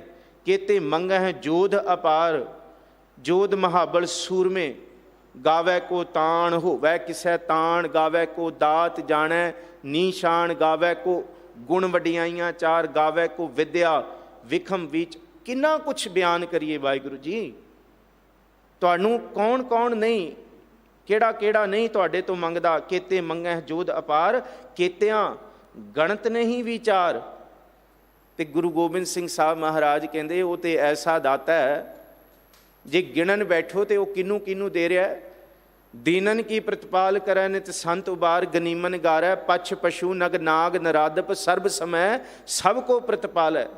ਪੋਖਤ ਹੈ ਜਲ ਮੈਂ ਥਲ ਮੈਂ ਪਲ ਮੈਂ, ਕਲ ਕੇ ਨਹੀਂ ਕਰਮ ਵਿਚਾਰੈ। ਦੀਨ ਦਿਆਲ ਦਇਆਨਿਧ ਦੋਖਨ ਦੇਖਤ ਹੈ, ਪਰ ਦੇਤ ਨਾ ਹਾਰੈ। ਸਾਡੇ ਅਵਗੁਣਾਂ ਨੂੰ ਵੇਖ ਕੇ ਵੀ ਉਹੀ ਦੇਈ ਜਾਂਦਾ ਹੈ। ਕਾਮ ਨਾ ਕ੍ਰੋਧ ਨਾ ਲੋਭ ਨਾ ਮੋਹ ਨਾ ਰੋਗ ਨਾ ਸੋਗ ਨਾ ਭੋਗ ਨਾ ਭੈ। ਵੱਡਾ ਦਾਤਾ ਤਿਲ ਨਾ ਤਮਾਏ, ਕੋਈ ਕਾਮਨਾ ਨਹੀਂ ਉਹਦੇ ਅੰਦਰ। ਦੇਹ ਬਿਹੀਨ ਸਨਹਿ ਸਭੋ ਤਨ, ਨਹਿ ਬ੍ਰਿਕਤ ਅਗਹਿ ਅਛੈ। ਜਾਨ ਕੋ ਦੇਤ ਅਜਾਨ ਕੋ ਦੇਤ, किन्ने कुछ उस तो मंग रहे ने, केतियां गणत नहीं विचार। जान को देत अजान को देत, जमीन को देत जमान को दे दै हैं, काहे को डोलत है तुमरी सुध, सुंदर श्री पद्मापत ऐ है। वो है, वो देण वाला है, पर दे के कदी वापस नहीं मंगदा, दे के कदी शुकराने का भी वो अंदर लालच नहीं। वो दे के कोई तिल जिन्नी लालच वाली बिरती नहीं रखता कि मैं दिता मैनू वापस दिओ। केतियां गणत नहीं विचार। तो फिर इस धरती ते मंगण वाले ऐसे ने जिन्हों महाराज जी अगे बख्शिश कर दे, केते खप टुट हैं बेकार, केते लै लै मुकर पाहे। महाराज कहते कई उस तो लैके दातां नूं माणी जाते है। सच ये है, दातां नूं माणदे माणदे दाते नूं विसर जाते है। जिस दिन दात प्यारी विसरिया, दातार वाला जीवन साडे अंदर वरत गया, महाराज जी कहते केते खप टुट है बेकार। रब इन्ना दे देंदा है, इन्ना दे देंदा है कि बंदा फिर कीते को मेरा समान है। मेरा दा मतलब मेरा नहीं, मेरा दा मतलब सुमेर पर्वत जिहड़ा वाहिगुरू ने देता, सच्चे पातशाह गुरु हरकृष्ण साहब ने देता, वो तो मेरे लिए सुमेर पर्वत बन गया। करनहार तिन जाना, तो जिन्हें दिता वो तो तिनका हो गया मेरे लिए। ਉਹਦਾ शुकराना नहीं होया मेरे तो। ਉਹਦੇ ਕੋਲ कदी आके नहीं मैं क्या सच्चे पातशाह तू दात दिती है, दात दे नाल सुख भी नहीं मानण दा। पर दात लैंदे लैंदे इन्ने असी गफलत दे विच बदफैलियां विच जीवन बतीत कीता, केते खप टुटै बेकार। यही मंगियां होइयां दातां साडे लई बेकार बन गईयां। इन्हां दातां करके ही असी अपना जीवन खपा दिता, सारा जीवन असी विकारां दे विच खपा दिता। मंगण वाला इस धरती ते ये भुल गया कि जिस तो मंग रहे हैं उस तो सुख भी मंग लई, नहीं तो ये माया ये विकार तेनू गलतान करके रख देणगे। ते इस धरती ते ऐसे भी ने केते लै लै मुकर पाहे। कई इस पार ब्रह्म परमेश्वर की दाता नू लै लै के भोग भोग के ते मुकर जाते हैं। सच्चे पातशाह मैं तुहाडे तो इन्ना मंगिया, तुसी मैनू कुछ नहीं दिता, मैं ये मंगिया ये भी नहीं दिता, ये मंगिया ये भी नहीं दिता। पर गुरु अर्जुन साहब कहते जेड़ियां दातां तैनू दित्तियां उहदा तू शुकराना कीता। 10 वस्तु लै पाछै पावै, एक वस्त कारण बिखोट गवावै। एक बिना दे 10 भी हिरले, तो मूड़ा कहो कहा करे। की कर लेंगा? एक अद्धी वस्तु वस्ते तू पार ब्रह्म परमेश्वर नू उलामे देना है। तेनू की कुछ दिता? जिन कन कीने अखी नाक, जिन जेबा दिती बोले तात। ये जुबान दिती सी, ये जीवन दिता सी, सोहने शरीर दिते सन। तू बस भुख दे विच ही मंगदा रहा इस जुबान तो, कदी इस जुबान तो शुकराना करना नहीं आया तेनू। सब जियो पिंड नक मुख दिया, बर्तन को पानी अन्न खाना कपड़ पहनन दिया। किन्ना कुछ दिता, किन्ना कुछ देण वाला। रस अन्न भोगाणी जिन दिए, जिसने दिता तिस चित ना आवई। उहदा शुकराना नहीं कीता। केते लै लै मुकर पाहे। मुकर लफ्ज बनया मुकरन तो, उर्दू का मुकरन मुकरना, उस तो मुकर जाते हैं कि मैनू तो कुछ मिलिया ही नहीं। बंदा कहता मैं तो भुखे दा भुखा, मैनू कुछ नहीं दिता, दुनिया सारी लई जाती है, मैनू कुछ नहीं दिता। केते लै लै मुकर पाहे, केते मूर्ख खाही खाहे।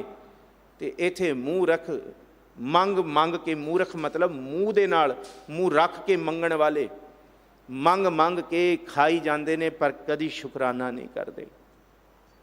पर गुरु प्यारिओ इहदा यह मतलब नहीं कि पार ब्रह्म परमेश्वर वाहिगुरू नूं अपने शुकराने की कोई भुख है।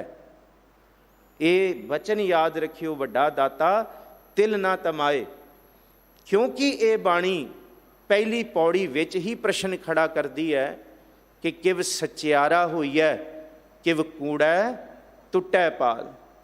तो फिर अगला वचन है नाल ही उत्तर है, हुक्म रजाई चलना नानक लिखिया नाल।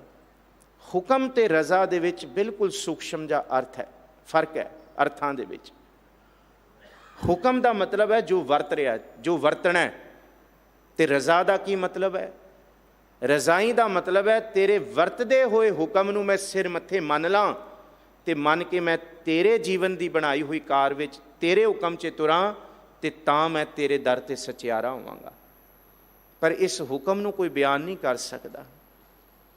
ਪਰ ਮਹਾਰਾਜ ਜੀ ਇਹ ਸਾਰੀ ਤੁਕਾਂ ਉਹਨਾਂ ਲਈ ਦੱਸਦੇ ਨੇ ਜਿਹੜੇ ਕਰਮ ਦੀ, ਜਿਹੜੇ ਬਖਸ਼ਿਸ਼ ਦੇ, ਤਰਸ ਦੀ, ਰਹਿਮਤ ਤੋਂ ਬਾਹਰ ਹੋ ਜਾਂਦੇ ਨੇ। ਇਹ ਸਾਰੇ ਬਾਹਰ ਹੋ ਗਏ। केते मंगह जोध अपार, केत्या गड़त नहीं विचार, केते खप टुटह बेकार, केते लै लै मुकर पाहें, केते मूरख खाही खाहें। ये करम, ये बख्शिश दे दायरे तो बाहर हो गए। असी बाहर हो गए, मंगी जा रहे हैं ते दात दी कोई घाट है देण वाले दी? वो ते दे ही जा रहा है। दद्दा दाता एक है सबको देवनहार, देंदे टूट ना आवई, अगनत भरे भंडार। ਉਹਨੂੰ कोई घाट थोड़ी है, वो तो दे रहा, पर दे दे के भी वो बेपरवाह है। वो हुक्मी हुक्म चलाए राह, नानक विगसै बेपरवाह। वो दे के भी बेपरवाह है। उस वाहिगुरू नूं ते शुकराना भी नहीं चाहिए, ਉਹਨੂੰ ਤੇ ਸ਼ੁਕਰਾਨੇ ਦੀ ਵੀ ਲਾਲਸਾ ਨਹੀਂ, ਉਹ ਤੇ ਬੇਪਰਵਾਹ ਹੈ। ਪਰ ਗੁਰੂ ਨਾਨਕ ਸਾਹਿਬ ਕਹਿੰਦੇ ਬੰਦਿਆ ਤੂੰ ਉਸ ਬੇਪਰਵਾਹ ਤੋਂ ਲੈ ਕੇ ਲਾਪਰਵਾਹ ਨਾ ਹੋ ਜਾਈਂ। ਜਿਸ ਦਿਨ ਲਾਪਰਵਾਹ ਹੋ ਗਿਆ ਇਹੀ ਦਾਤਾਂ ਤੈਨੂੰ ਗਰਕ ਕਰਕੇ ਰੱਖ ਦੇਣਗੀਆਂ। ਇਹੀ ਮੰਗੇ ਹੋਏ ਸੁੱਖ ਤੇਰੇ ਲਈ ਦੁੱਖਾਂ ਦਾ ਕਾਰਨ ਬਣਨਗੇ। ਨਾਨਕ ਬੋਲਣ ਝਖਣਾ, ਦੁੱਖ ਛੱਡ ਮੰਗੀਏ ਹੈ ਸੁੱਖ। ਤੇ ਮਹਾਰਾਜ ਜੀ ਦਾ ਅੱਗੇ ਨਿਰਣਾ ਹੈ, ਦੁੱਖ ਸੁੱਖ ਦੋਏ ਦਰ ਕੱਪੜੇ ਪਹਿਰੇ ਜਾਏ ਮਨੁੱਖ।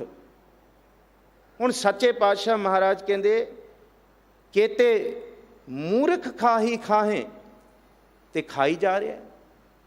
एक जुग तो नहीं, कई जुगां तो देंदा दे, जपो जी देंदा दे, लैंदे थक पाहें। जुगां जुगंतर खाही खाएं। अज दे खा रहे हैं ते जुगा तो खा के असी मुकरे पे हाँ। जुगा तो लै लै के मुकरन वाले असी हाँ, ते जेड़ा मुकर जाए महाराज उन्होंने मूर्ख आखदे ने, ਉਹਨੂੰ ਭੈੜਾ ਆਖਦੇ ਨੇ। ਕਿਉਂ? ਕਿਉਂਕਿ ਉਹਨੂੰ ਇਹ ਨਹੀਂ ਪਤਾ ਜੇ ਅੱਜ ਕਰਤਾਰ ਨੇ ਸੁੱਖ ਦਿੱਤੇ ਨੇ ਤੇ ਕੱਲ੍ਹ ਨੂੰ ਇਹਨਾਂ ਸੁੱਖਾਂ ਵਿੱਚੋਂ ਦੁੱਖ ਵੀ ਪੈਦਾ ਹੋਣਗੇ। ਫਿਰ ਦੁੱਖ ਪੈਦਾ ਹੋ ਗਏ ਤੇ ਫਿਰ ਇਹਨਾਂ ਦਾਤਾਂ ਨੇ, ਇਹਨਾਂ ਵਸਤੂਆਂ ਨੇ, ਇਹਨਾਂ ਚੀਜ਼ਾਂ ਨੇ ਤੇਰਾ ਦੁੱਖ ਦੂਰ ਨਹੀਂ ਕਰਨਾ। ਦੁੱਖ ਉਹਨੇ ਦੂਰ ਕਰਨਾ ਜਿੰਨੇ ਇਹ ਦਾਤਾਂ ਦਿੱਤੀਆਂ ਸਨ। ਫਿਰ ਜਦ ਦੁਖੀ ਹੋਏਗਾ ਤੇ ਫਿਰ ਕਹੇਗਾ ਹੁਣ ਕੀ ਕਰਾਂ, ਸਭ ਕੁਛ ਹੈ। ਮੰਦਰ ਜਿਹੜੇ ਘਰ ਮੋਤੀਆਂ ਦੇ ਬਣੇ ਹੋਏ ਹੈ, ਪੁੱਤਰ ਧੀਆਂ ਪੋਤਰੇ ਪੋਤਰੀ, ਕਾਰੋਬਾਰ, ਫੈਕਟਰੀਆਂ, ਸਭ ਕੁਛ ਹੈ।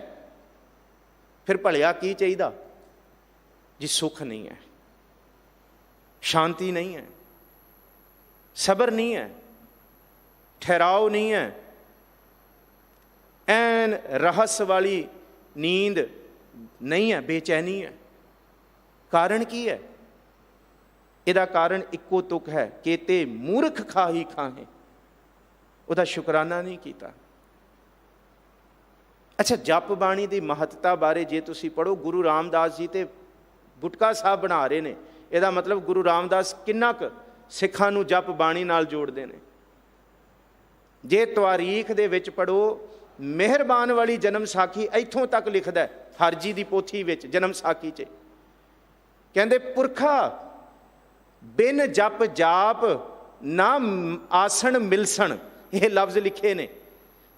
ਗੁਰੂ ਸਾਹਿਬ ਕਹਿੰਦੇ ਜੇ ਮੈਨੂੰ ਮਿਲਣ ਆਉਣਾ ਤੇ ਫਿਰ ਬਿਨਾਂ ਜਪਜੀ ਸਾਹਿਬ ਦੇ ਜਾਪ ਤੋਂ ਬਿਨਾਂ ਮੈਨੂੰ ਮਿਲਣ ਵੀ ਨਾ ਆਈ, ਮੈਂ ਨਹੀਂ ਮਿਲਣਾ। ਮਿਹਰਬਾਨ ਵਾਲੀ ਜਨਮ ਮਾਤਮ ਦੇਖੋ ਜਪਜੀ ਸਾਹਿਬ ਦਾ। ਜਪ ਦਾ ਮਤਲਬ ਕੀ ਹੁੰਦਾ ਹੈ? ਉਹਨੂੰ ਯਾਦ ਕਰਨਾ, ਉਹਦਾ ਸਿਮਰਨ, ਉਹਦਾ ਚੇਤਾ ਜਿਹੜਾ ਕਰਤਾਰ ਨਾਲ ਜੋੜੇ, ਜਿਹੜਾ ਸਾਲਾ ਹੀ ਸਾਲਾ ਇਤੀ ਸੁਰਤ ਨਾ ਪਾਈਆ ਨਦੀਆਂ ਅਤੈ ਵਾਹ, ਜਿਹੜਾ ਉਹਦੀ ਸਿਫਤ ਸਲਾਹ ਕਰਦੇ ਕਰਦੇ ਨਦੀਆਂ ਨਾਲੇ ਵੀ ਸਮੁੰਦਰ ਵਿੱਚ ਸਮੁੰਦਰ ਸ਼ਾਹ ਸੁਲਤਾਨ ਹੋ ਜਾਣ। ਮਹਾਰਾਜ ਕਹਿੰਦੇ ਪੁਰਖਾ ਜਿਹਨੂੰ ਮਿਹਰਬਾਨ ਵਾਲੀ ਜਨਮ ਸਾਖੀ ਲਿਖਦਾ ਹੈ, ਬਿਨ ਜਪ ਜਾਪ ਨਾ ਮਿਲਵਣ ਆਲਸੀ।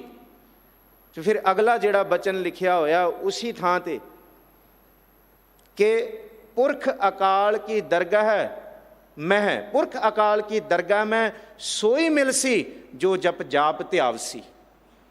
ਕਹਿੰਦੇ ਜੇ ਮੈਨੂੰ ਅਕਾਲ ਪੁਰਖ ਦੀ ਦਰਗਾਹ ਦੇ ਵਿੱਚ ਵੀ ਲੋਚਦਾ ਤੇ ਜਪ ਤੋਂ ਬਿਨਾ ਮੈਂ ਤੈਨੂੰ ਮਿਲਣਾ ਨਹੀਂ। ਨਾ ਤੇਰਾ ਲੋਕ ਸੁਖੀਆ ਹੋਣਾ ਤੇ ਨਾ ਤੇਰਾ ਪਰਲੋਕ ਸੁਖੀ ਹੋਣਾ। ਜਪ ਦਾ ਇੰਨਾ ਮਹੱਤਮ ਹੈ, ਇਸ ਬਾਣੀ ਦਾ ਇੰਨਾ ਮਹੱਤਮ ਹੈ।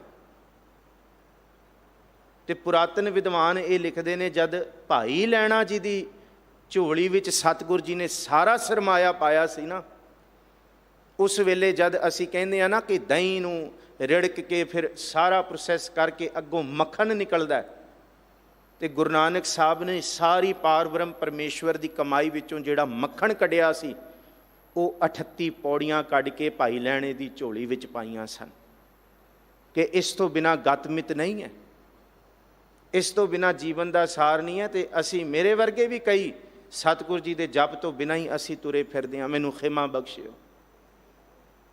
ਜਪ ਨਾ ਕਰਨਾ ਵੀ ਇਸ ਤੁਕ ਦੀ ਵਿਆਖਿਆ ਹੈ ਕਿ ਤੇ ਮੂਰਖ ਖਾਹੀ ਖਾਏ, ਖਾ ਰਹੇ ਹਾਂ ਪਰ ਸ਼ੁਕਰਾਨਾ ਨਹੀਂ, ਉਹਦੀ ਦਾਤ ਦਾ ਸ਼ੁਕਰਾਨਾ ਨਹੀਂ।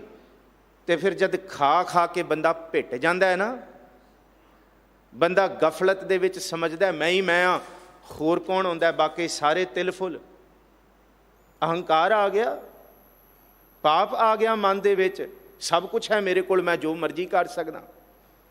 ਫਿਰ ਮਹਾਰਾਜ ਕਹਿੰਦੇ ਅਗਲੀ ਗੱਲ ਯਾਦ ਰੱਖੀ, ਜਿਸ ਦਾਤੇ ਦੇ ਹੱਥ ਵਿੱਚੋਂ ਸੁੱਖ ਲੈ ਰਿਹਾ ਹੈ ਨਾ, ਉਸੀ ਦਾਤੇ ਦੇ ਹੱਥ ਵਿੱਚੋਂ ਦੁੱਖ ਵੀ ਤੈਨੂੰ ਮਿਲ ਸਕਦੇ ਨੇ।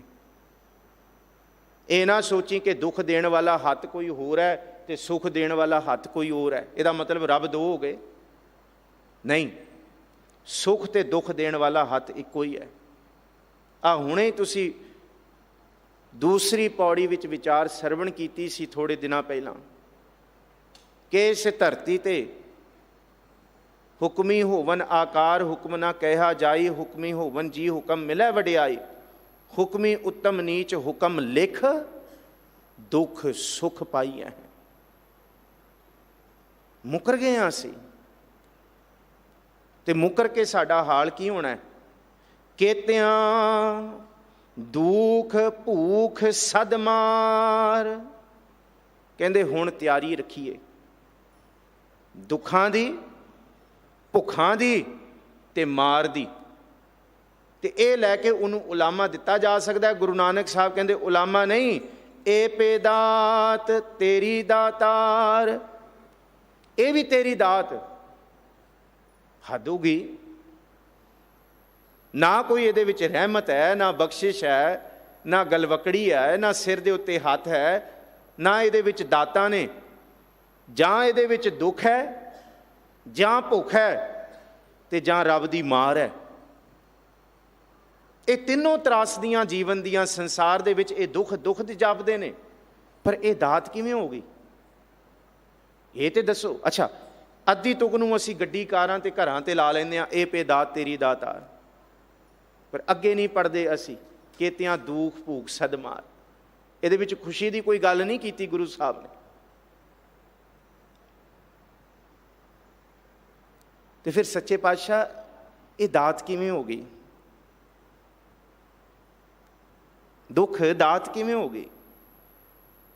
ਭੁੱਖ ਦੀ ਮਾਰ ਦਾਤ ਕਿਵੇਂ ਹੋ ਗਈ? ਸੰਸਾਰ ਵਿੱਚ ਕਲੇਸ਼ਾਂ ਦੀ ਮਾਰ ਕਿਵੇਂ ਦਾਤ ਹੋ ਗਈ?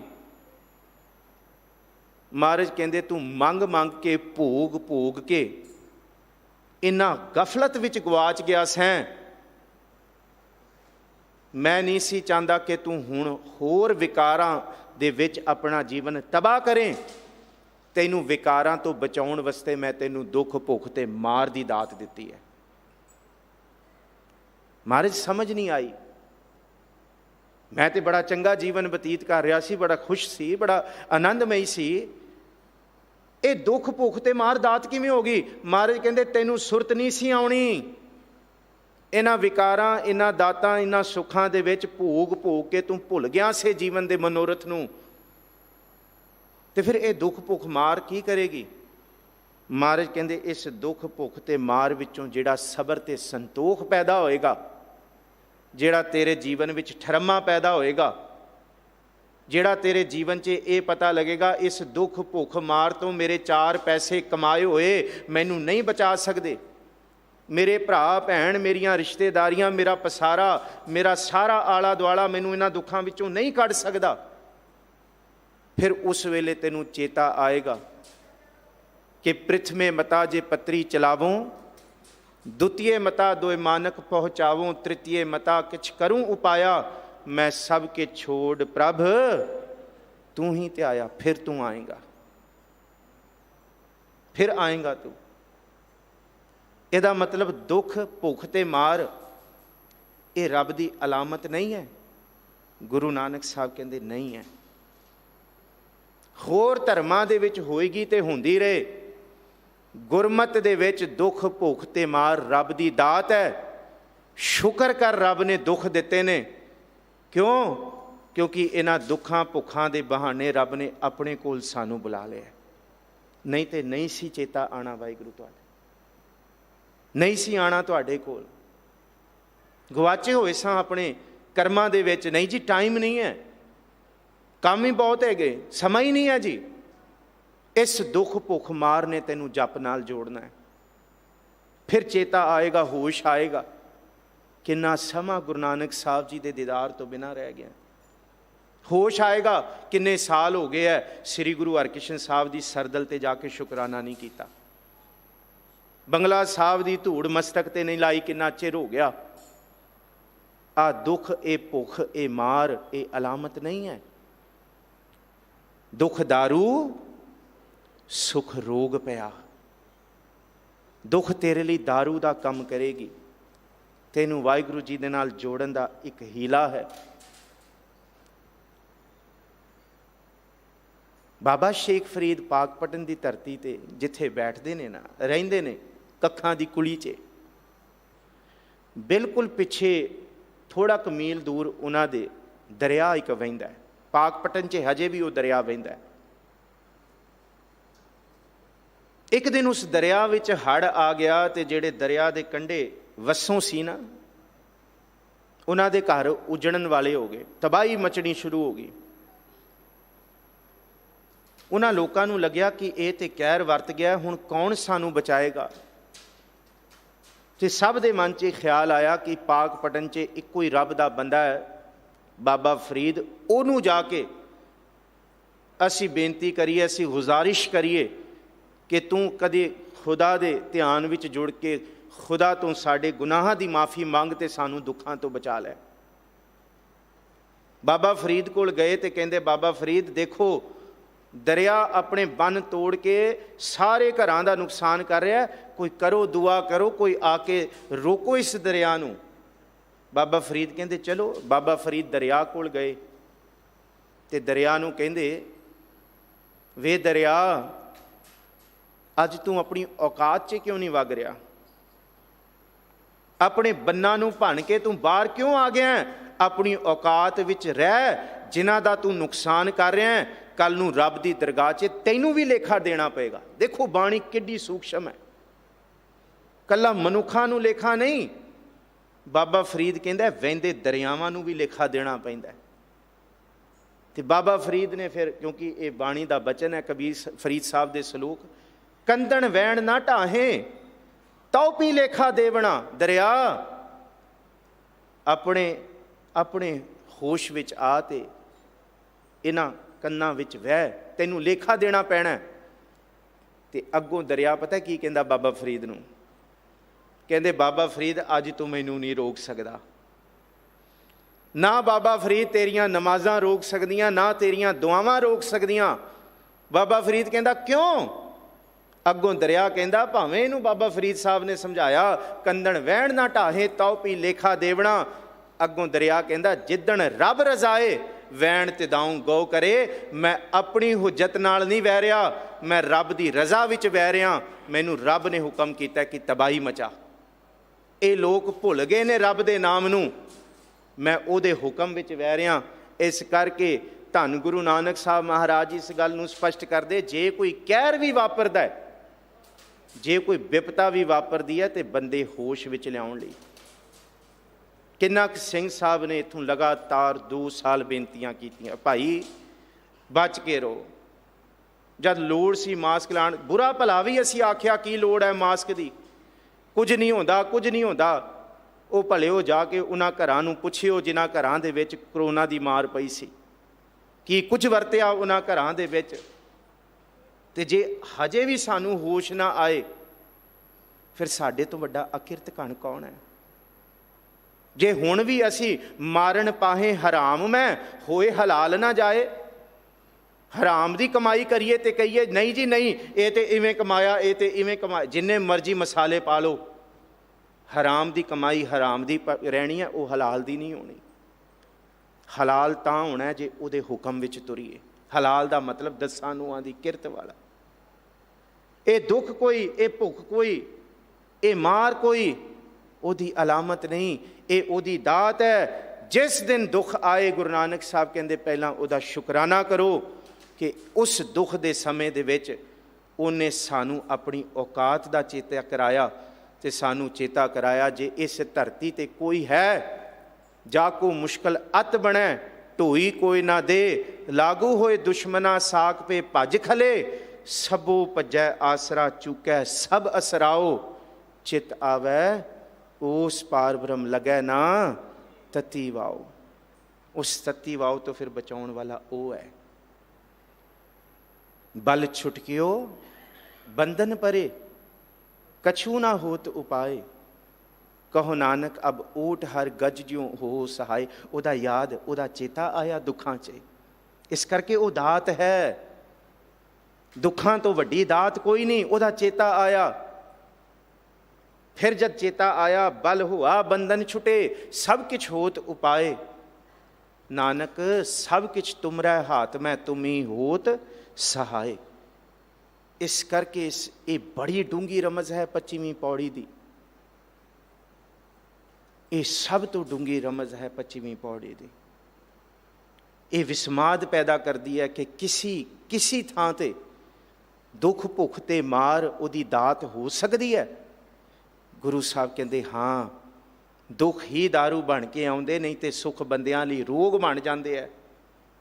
ਇਹ ਸੱਚੀ ਮੁੱਚੀ ਜਨਮੰ ਤਾਂ ਮਰਣੰ, ਹਰਖੰ ਤਾਂ ਸੋਗੰ, ਭੋਗੰ ਤਾਂ ਰੋਗੰ।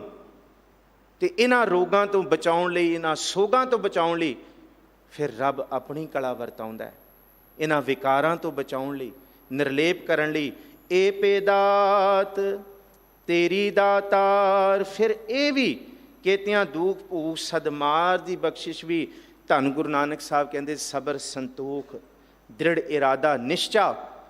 ਫਿਰ ਸਾਰੇ ਸ਼ਾਰਟਕਟ ਛੱਡ ਕੇ ਬੰਦਾ ਸ਼ਾਹ ਮਾਰਗ ਫੜਦਾ, ਫਿਰ ਸਮਝਦਾ ਕਿ ਵੱਡੇ ਦਾਤੇ ਨੂੰ ਧਿਆਈਏ, ਇਹ ਬਚਾਉਣ ਵਾਲਾ ਇਹਨਾਂ ਦੁੱਖਾਂ ਤੋਂ।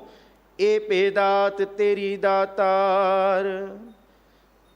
ਅੱਗੇ ਸਤਿਗੁਰੂ ਜੀ ਬਖਸ਼ਿਸ਼ ਕਰਦੇ ਕਿ ਸੁਣੋ ਦੁਨੀਆ ਦੇ ਲੋਕੋ, ਜੇ ਕੋਈ ਇਹ ਆਖੇ ਬੰਦ ਖਲਾਸੀ ਭਾਣੈ ਹੋਏ, ਹੋਰ ਆਖ ਨਾ ਸਕੈ ਕੋਏ। ਜੇ ਅਸੀਂ ਕਹੀਏ ਨਹੀਂ ਜੀ ਅਸੀਂ ਗੁਰੂ ਸਾਹਿਬ ਦੀ ਗੱਲ ਨਹੀਂ ਮੰਨਦੇ, ਤਾਂ ਵੀ ਅਸੀਂ ਸੁਖੀ ਹਾਂ, ਗੁਰੂ ਨਾਨਕ ਸਾਹਿਬ ਕਹਿੰਦੇ ਭੁਲੇਖਾ ਹੈ। ਇਹ ਭੁਲੇਖਾ ਹੈ। ਉਹਦੀ ਬੰਦਗੀ, ਉਹਦੀ ਇਬਾਦਤ, ਉਹਦੇ ਹੁਕਮ ਵਿੱਚ ਚੱਲਣ ਤੋਂ ਬਿਨਾਂ ਇਹਨਾਂ ਵਿਕਾਰਾਂ ਦੀ ਬੰਦ ਦਾ ਮਤਲਬ ਬੰਦਿਸ਼ ਤੋਂ ਖਲਾਸੀ ਛੁਟਾਉਣ ਵਾਲਾ ਕੋਈ ਹੋਰ ਹੀਲਾ ਹੋ ਹੀ ਨਹੀਂ ਸਕਦਾ। ਨਹੀਂ ਜੀ ਮੈਂ ਇਵੇਂ ਕਰ ਲੈਣਾ ਜੀ, ਮੈਂ ਵਰਤ ਰੱਖ ਲੈਣਾ ਜੀ, ਨਹੀਂ ਜੀ ਮੈਂ ਫਲਾਣੀ ਆ, ਮੈਂ ਮੂਲੀਆਂ ਆ, ਮੈਂ ਧਾਗੇ ਆ, ਮੈਂ ਪੱਥਰ ਪਾਲੇ ਆ, ਮੈਂ ਇਹ ਕਰ ਲਿਆ, ਧਾਗੇ ਬੰਨ ਲਏ। ਸਿਰ ਤੋਂ ਲੈ ਕੇ ਪੈਰਾਂ ਤੱਕ ਕੱਪੜੇ ਪਾਏ ਸਾਰੇ ਧਾਗਿਆਂ ਦੇ ਹੀ ਬਣੇ ਆ। ਜੇ ਇਹਨਾਂ ਕੱਪੜਿਆਂ, ਇਹਨਾਂ ਧਾਗਿਆਂ ਨੇ ਤੇਰਾ ਨਹੀਂ ਸਵਾਰਿਆ ਤੇ ਇੱਕ ਧਾਗਾ ਬਣਿਆ ਹੋਇਆ, ਬਾਕੀ ਸਾਰੇ ਧਰਮਾਂ ਨੂੰ ਆਪਣਾ ਮੁਬਾਰਕ, ਪਰ ਸਿੱਖ ਧਰਮ ਦੀ ਗੱਲ ਹੋ ਰਹੀ ਹੈ।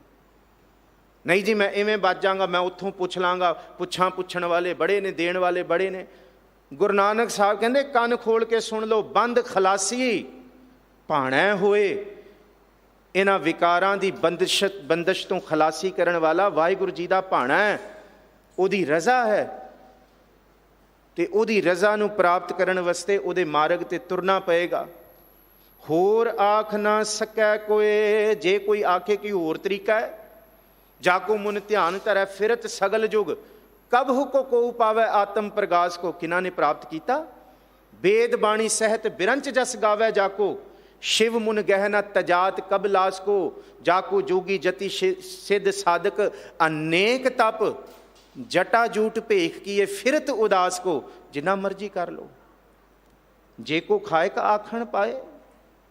गुरु अर्जुन साहब जी का शहीदी दिहाड़ा आ रहा है। बथेरिया ने जतन किया पर अंत ना पावत देव सबै मुन इंद्र महाशिव जोग करी। जे कोई कहे मैनू मिल जाएगा, होर आख ना सकै कोए। अंत ना पावत देव सबै मुन इंद्र महाशिव जोग करी। फुन वेद बिरंच विचार रहे हो, हर जाप ना छाड़ियो एक करी। ये भी करके देख लो, ਉਹਦੇ ਭਾਣੇ ਤੋਂ ਬਿਨਾਂ नहीं, ਉਹਦੀ रज़ा तो बिना नहीं। तो जे कोई कहे नहीं जी हो जाएगा, असी कर लांगे, इवें ही हो जाएगा, लोड़ नहीं जी, गुरु वाले बनने की की लोड़ है। अज सिख कहंदा सी गुरु नानक साहब की फिलोसफी नूं ध्याउंदिआं सानूं अमृत छकण की लोड़ है। महाराज कहंदे सुनो फिर, गुरु दे हुक्म कमाउण तो बिना जे को ये आखदा है ना कि होर आख ना सकै कोई, होर तरीके दे नाल नहीं बंदिशां तो खलासी होनी, दुखां तो खलासी होनी। जे को खायक आखण पाए, ओह जाणै जेतियां मोह खाए।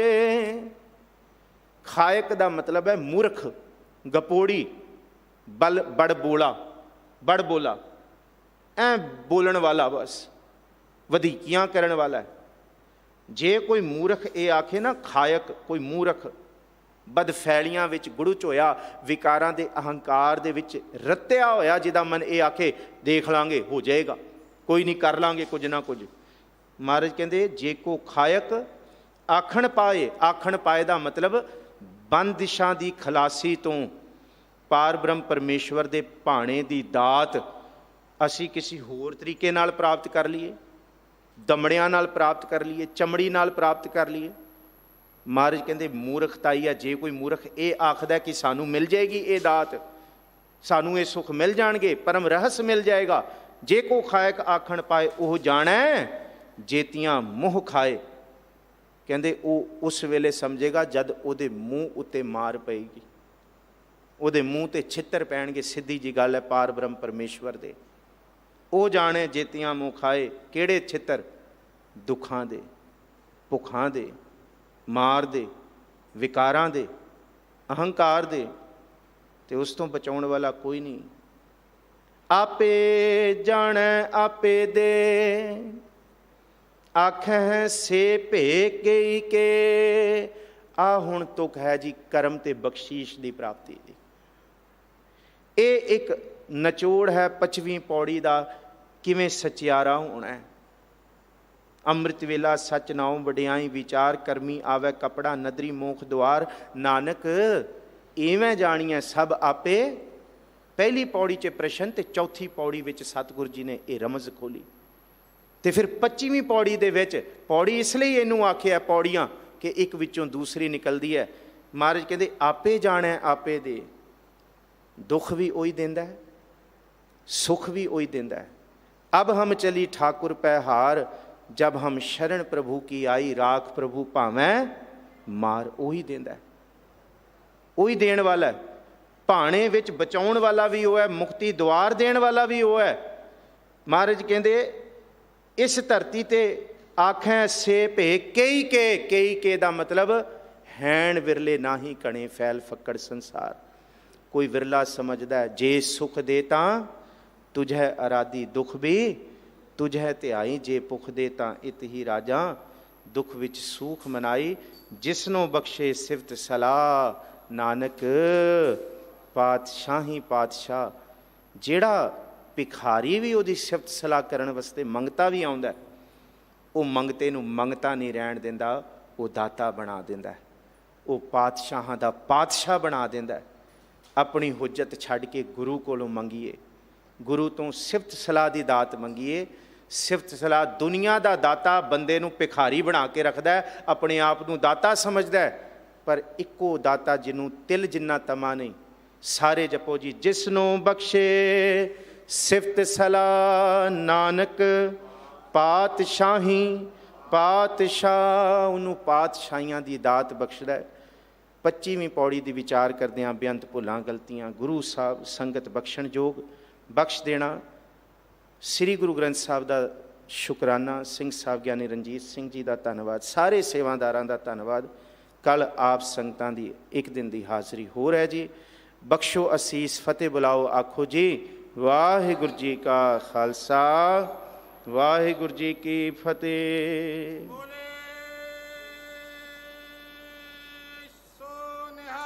ਸਤਿ ਸ੍ਰੀ ਅਕਾਲ। ਰਾਮ ਕਲੀ ਮਹੱਲਾ ਤੀਜਾ।